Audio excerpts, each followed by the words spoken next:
सभी कहानियों को बेताल तब सुनाता है जब राजा विक्रम उसे जंगल से पकड़कर एक योगी के पास ले जा रहे होते हैं। हर बार बेताल रास्ता लंबा होने के कारण राजा विक्रम को कहानी सुनाता, जिन कहानियों का संग्रह विक्रम बेताल की कहानियों के नाम से प्रसिद्ध है। कहानी सुनाने से पहले बेताल राजा के सामने एक शर्त भी रखता था कि अगर कहानी खत्म होने के बाद उसने मुंह से आवाज निकाली तो वो वापस उड़कर पेड़ से लटक जाएगा। जब भी बेताल कहानी सुनाकर खत्म करता तो एक सवाल पूछता और कहता कि राजन, अगर तुमने जवाब पता होने पर भी नहीं दिया तो मैं तुम्हारा सिर तोड़ दूंगा। इस वजह से राजा को मजबूर होकर जवाब देना पड़ता और पहली शर्त के अनुसार राजा के बोलते ही बेताल वापस जाकर पेड़ से उल्टा लटक जाता था। ऐसा होते होते बेताल ने कई कहानियां सुनाई, लेकिन ये सभी कहानियां शिक्षाप्रद और प्रेरणादायक कहानियां हैं। तो आइए सुनते हैं राजा विक्रमादित्य की बुद्धिमानी, होशियारी और चतुराई पर आधारित बेताल की ये प्रसिद्ध कहानियां। राजा विक्रमादित्य जब बेताल को लेकर योगी के पास जा रहे थे तो बेताल ने उन्हें यह किस्सा सुनाना शुरू किया।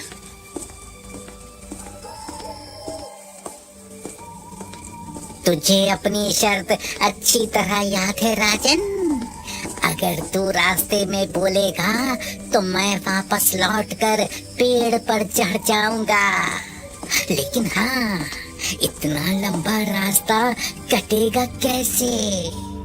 अच्छा चल, मैं तुझे एक कहानी सुनाता हूँ। शेखर हरिदास के महादेवी नाम की एक कन्या थी। जब महादेवी विवाह के योग्य हुई तो हरिदास को बहुत चिंता हुई। एक दिन एक युवक हरिदास के पास आकर बोला, हरिदास जी, आप अपनी पुत्री महादेवी का विवाह मेरे साथ कर दीजिए। मैं अपने लड़के का विवाह उसी युवक से करूंगा जो सर्वगुण संपन्न होगा अथवा ज्ञानी या वीर होगा। संभवतः मैं आपकी कसौटी पर खरा उतर सकूं। मेरे पास एक रथ है। रथ? जी हाँ, रथ। किंतु वो कोई साधारण रथ नहीं है, बड़ा करिश्माई रथ है। उस रथ पर बैठकर जहाँ चाहो पल भर में पहुंचा जा सकता है। अब आप क्या कहते हैं?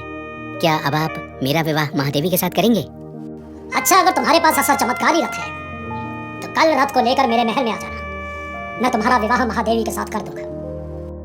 जी बहुत अच्छा, धन्यवाद। चलता हूँ। ये आप क्या कह रहे हैं पिताजी? आपने महादेवी के विवाह के लिए एक युवक को घर बुलाया है? हाँ बेटा, वो आता ही होगा। ये आपने क्या कर दिया पिताजी? क्यों, क्या हुआ? पिताजी, मैंने भी महादेवी के विवाह के लिए एक युवक को घर बुलाया है जो बहुत ज्ञानी है। हे भगवान, एक साथ दो वर? दो नहीं, तीन। तीन? हाँ, तीन। एक बहुत ही वीर युवक है जो शब्द भेदी बाण चलाना जानता है। महादेवी से विवाह के लिए उसे मैंने बुलाया है। हाँ, ये तो हमारे लिए बहुत बड़ा धर्म संकट पैदा हो गया। कन्या एक और वर तीन? मेरे विचार से वर चुनने का निर्णय महादेवी पर छोड़ देना चाहिए। महादेवी स्वयं निर्णय करे कि उसे किससे विवाह करना है। वो जिसे पसंद करेगी हम उसके निर्णय को स्वीकार करेंगे। हाँ, यही उचित रहेगा। आने दीजिए तीनों को। महादेवी तीनों में से जिसे पसंद करेगी उसी युवक से उसका विवाह कर देगी। मैं अपनी कन्या के लिए एक वर की तलाश में चिंतित था। सौभाग्य से एक साथ तीन वर हमारे घर पधारे हैं, लेकिन विवाह तो किसी एक से ही होगा। मैं करूंगा महादेवी से विवाह। मुझे कन्या की माँ ने बुलाया है। नहीं, मुझे भाई ने बुलाया है।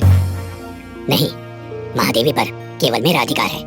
कन्या के पिता ने मुझे भरोसा दिलाया है। क्यों हरिदास जी, मैं सही कह रहा हूँ ना? इस तरह आपस में लड़ने से कोई निर्णय नहीं होगा। हमने निर्णय लिया है कि तुम तीनों में से जिसे महादेवी पसंद करेगी उसी से उसका विवाह होगा। यानी स्वयंवर? ऐसा ही समझ सकते हैं आप। अगर स्वीकार हो तो मैं महादेवी को बुलवाऊं। हमें स्वीकार है। हमें महादेवी से विवाह करने के लिए सब कुछ स्वीकार है। आप महादेवी को बुलवाइए। वो जिसे पसंद करेगी उसी से उसका विवाह होगा। महादेवी की माँ, तुम जाकर अंदर से महादेवी को ले आओ। जी, अभी लेकर आती हूँ। देखना, महादेवी मुझे पसंद करेगी। दिन में सपने देखना छोड़, महादेवी मुझे ही पसंद करेगी। भ्रम है तुम दोनों का। आने दो महादेवी को। तुम दोनों का अभिमान उस समय चूर चूर हो जाएगा जब महादेवी मुझे अपना वर चुनेगी। गजब हो गया, महादेवी के पिता गजब हो गया। अरे क्या हुआ? तुम इतनी घबराई हुई क्यों हो? महादेवी कहाँ है? महादेवी अपने कक्ष में नहीं है। महादेवी का एक राक्षस ने अपहरण कर लिया है और उसे विंध्याचल पर्वत ले गया है। क्या? हाय मेरी बेटी राक्षस के चंगुल में है। अब क्या होगा? कौन उसकी रक्षा करेगा? कौन उसे राक्षस से मुक्त कराएगा? सुनिए जी, हम भी विंध्याचल पर्वत ही चलते हैं। लेकिन हम विंध्याचल पर्वत पर इतनी जल्दी पहुंचेंगे कैसे? घबराइए मत, मैं आप सबको वहां पहुंचाऊंगा। मेरे पास रथ है, सब चलकर उस पर बैठ जाइए। मेरा रथ मन की गति से हमें विंध्याचल पर्वत पर पहुंचा देगा। हाँ हाँ, शीघ्रता करो। मैं अपने शब्द भेदी बाण से राक्षस को मारकर महादेवी को बचाऊंगा। चलो, विजय हमारी होगी। तो राजन, सभी लोग महादेवी को बचाने विंध्याचल पर्वत पहुंच गए। वहां राक्षस ने महादेवी को कैद कर रखा था। तीसरे युवक ने अपने रथ को रोकते हुए कहा, आ गया विंध्याचल पर्वत, चलो उतरो।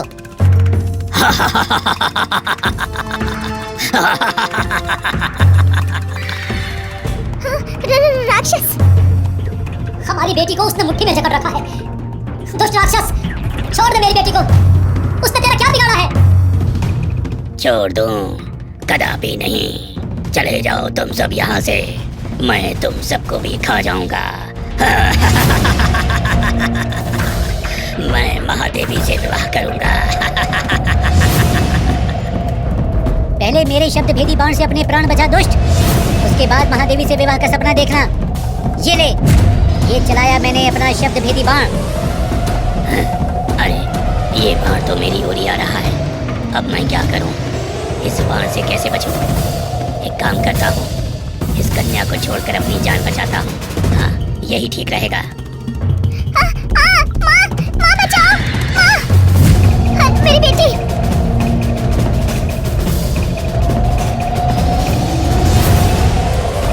बचाओ, बचाओ, कोई मुझे इस शब्द भेदी बाण से बचाओ, बचाओ। कोई नहीं बचा पाएगा तुझे मेरे शब्द भेदी बाण से। ये तेरा वध किए बिना वापस नहीं होगा। देखा देखा डरपोक राक्षस कैसे भाग रहा है। मरा, मार डाला।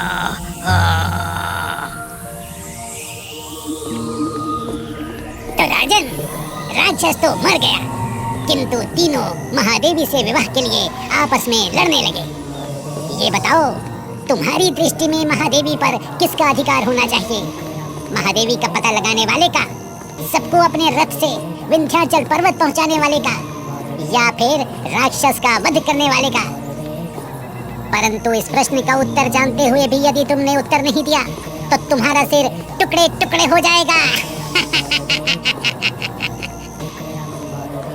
बेताल, मेरी दृष्टि में और हमारी न्याय व्यवस्था में महादेवी पर केवल उसका अधिकार है जिसने राक्षस को मार दिया, क्योंकि असली वीरता तो उसी ने दिखाई है।